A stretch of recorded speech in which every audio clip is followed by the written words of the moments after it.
¿De qué formas podemos conocer teología? Podemos conocer de muchas formas. Ni siquiera pretendo decir que... Voy a hablar de tres ejemplos, pero ni siquiera pretendo decir que son las tres únicas formas en las que podemos conocer.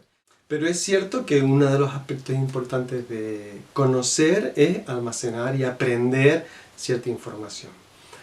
Sin embargo, no es suficiente. Jesús en una ocasión le dijo a gente que le preguntaba, a gente sabia que sabía mucho acerca de la ley, y le decía, no, ustedes saben mucho acerca de la ley y ustedes buscan en la ley, buscan muchas cosas, pero no saben encontrar en ella, y Jesús hablaba que no encontraban en ella a sí mismo, a Jesús mismo, ¿no?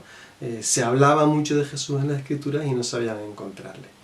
De alguna forma, conocer es bueno, y todo lo que conocían las personas sabias de la época de Jesús era importante, pero no era suficiente.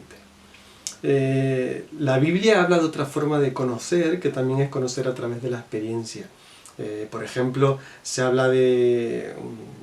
Hay un libro escrito por el hijo de un rey, o alguien que se hace pasar por el hijo de un rey, según quien se crea que fue el autor, alguien que se hace pasar por Salomón, o por Salomón mismo, el libro de Eclesiastés, y él habla de que él quiso conocer acerca de la vida, y entonces en los primeros capítulos del libro, Eclesiastés 1 y 2, lo que hace es una descripción de todas las cosas que hizo y toda su experiencia para llegar a conocer en qué es la vida, algo que no le fue suficiente. Al final llega a una conclusión que la vida sin Dios no tiene sentido, es como tratar de agarrar el viento, al final se queda una especie de vacío, de sinsentido. Y él habla de un aprendizaje a través de la experiencia. En Romanos 1 también se habla de que a través de nuestra observación del mundo nosotros podemos llegar a conocer a Dios de alguna forma, aunque sea un poquito, aunque sea unas cosas, pero tampoco es suficiente. Además también, sobre todo si hablamos de teología, estamos hablando también de conocer a Dios. Pero también hay una diferencia entre conocer de Dios y conocer a Dios. Y eso es algo que entendemos. No es lo mismo conocer a alguien que conocer de alguien. Y no hace falta explicarlo para comprender esto, ¿no? Aunque hay algunos pasajes que así lo reflejan. Sobre todo, bueno, sobre todo no. Uno de quienes habla de esa forma es Isaías. Isaías tiene dos textos. En uno habla de...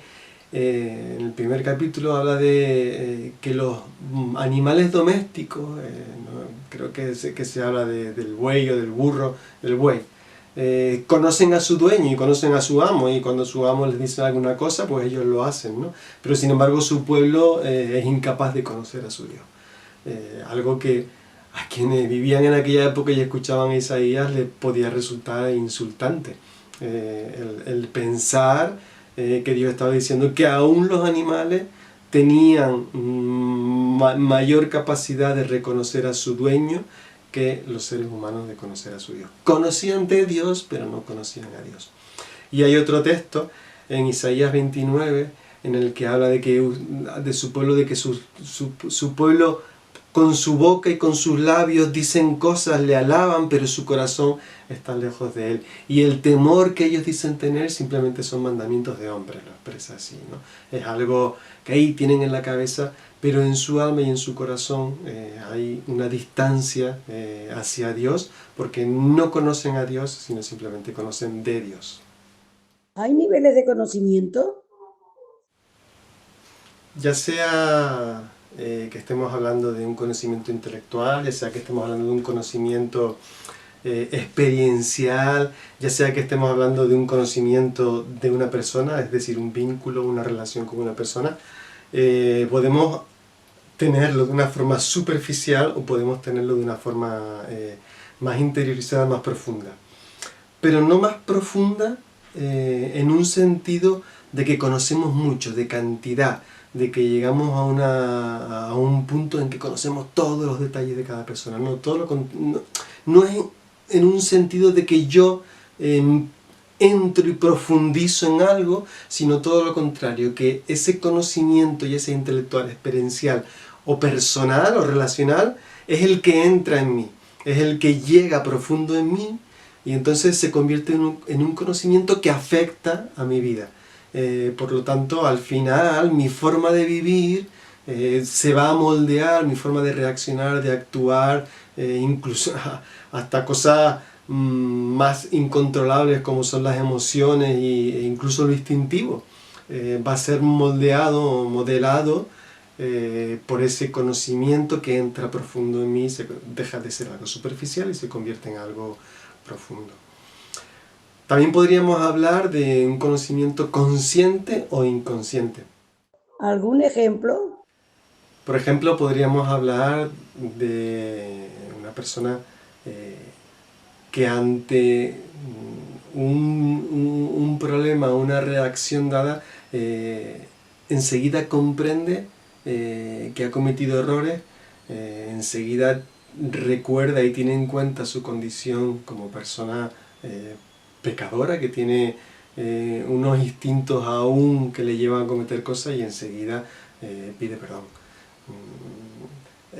Tiene algo dentro de sí, ya no solo carácter, sino tiene algo que sin saber el qué le lleva a reconocer cuáles son sus errores. Lo tiene interiorizado, esa verdad de que es pecador se ha profundizado tanto en la persona que le lleva a vivir de esa forma y reconociendo su pecado.